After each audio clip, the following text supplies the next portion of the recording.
le premier assureur et même le premier agriculteur de son pays, à en croire les auteurs de l'ouvrage. Le roi du Maroc a transformé ses sujets en clients et l'État en machine à subventionner les intérêts de la famille royale. Les journalistes Catherine Gracier et Éric Laurent décortiquent le système dans leur livre intitulé Le roi prédateur. Ils soulignent que Mohamed VI, l'une des personnalités les plus riches du monde, aurait vu sa fortune personnelle quintuplée depuis son accession au trône. Catherine Gracier est avec nous.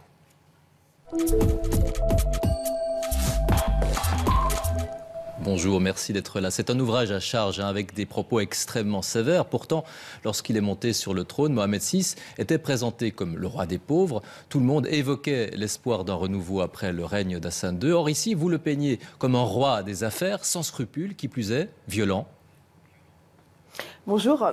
Oui, effectivement, Mohamed VI a évolué depuis son accession au trône en 1999, puisque quand son père Hassan II est décédé, il y a eu énormément d'espoir autour de sa personne, un jeune homme moderne qui vit dans son époque, qui vit dans son siècle. C'est un monsieur qui a réformé le code de la famille, accordant un meilleur statut aux femmes. C'est la première fois que le chef de l'État marocain, le roi, montrer par exemple la photo de son épouse. Et puis petit à petit, au bout de 3-4 ans maximum, on a commencé à voir émerger un autre Mohamed VI qui est plus proche de celui qu'on décrit dans le livre que le jeune roi qui est monté sur le trône en 1999. À vous croire, Mohamed VI aurait tissé une telle toile économique que tout ou presque remonterait aux caisses royales sans que personne ne puisse d'ailleurs contester cette suprématie économique. Oui, voilà, ça c'était le fruit du résultat de notre enquête.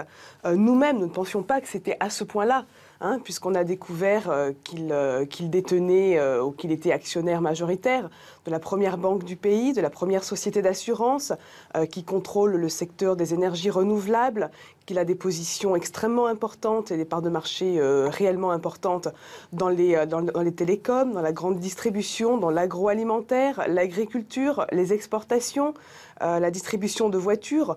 Tout ça, en fait, on en avait nous-mêmes, les auteurs, pas conscience. Et on l'a découvert au fil de l'enquête, effectivement, oui.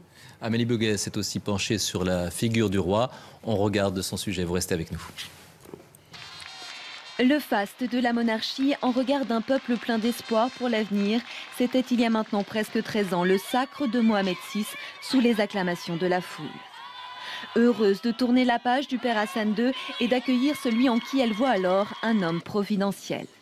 Celui qui allait, selon l'expression consacrée, ancrer le Maroc dans la modernité.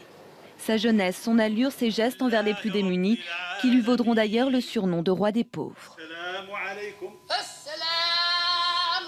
Mais de cet espoir, que reste-t-il aujourd'hui ? Pas grand-chose, à en croire les journalistes Catherine Gracier et Éric Laurent, qui le réduisent aujourd'hui à un adjectif, prédateur.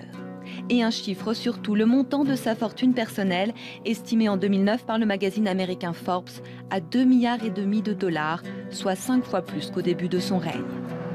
En 10 ans, c'est bien simple, le roi s'est emparé à coups de holding et de prise de participation de tous les principaux secteurs de l'économie marocaine. L'agriculture, l'électricité, l'immobilier, la grande distribution, une prédation économique dénoncée par les auteurs dans un pays où 15% de la population continue à vivre en dessous du seuil de pauvreté, soit avec moins de 2 dollars par jour. Au printemps arabe, à la tunisienne ou à l'égyptienne, le pays pourtant a échappé. Dès les premières manifestations, le roi promet une nouvelle constitution. En novembre dernier, il nomme même comme Premier ministre Abdelillah Ben Kiran, le chef du parti islamiste modéré Justice et Développement, vainqueur des législatives. Quelques concessions à la révolte qui gronde et qui font sans doute que pour l'instant, il n'est pas encore question au Maroc d'une vraie révolution. Oui, Catherine Gracier, ce n'est peut-être pas une révolution, mais beaucoup ont dit toutefois que le Maroc, grâce aux élections et au changement de la Constitution, allait pouvoir vivre une transition douce. Et cela, on le doit aussi en partie au roi. Ce que l'on observe avec une certitude absolue, c'est que sous la pression et de la rue et des révolutions arabes dans les pays voisins, Mohamed VI a fait des concessions.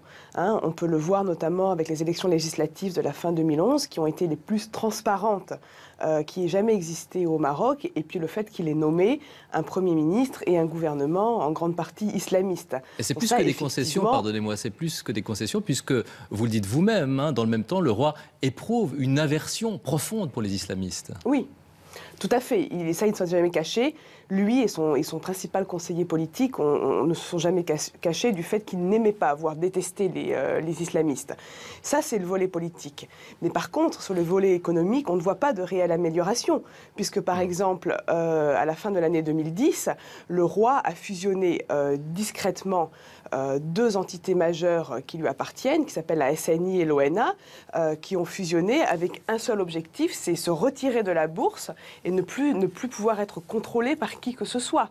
On voit aussi toujours d'un point de vue économique que Mohamed VI, d'un côté, va faire vendre des entreprises qui lui appartiennent, qui étaient assez critiquées par le peuple, les citoyens marocains, les consommateurs marocains, pour ensuite se développer plein pot dans les énergies renouvelables et là se tailler des parts de marché qui dépassent l'entendement.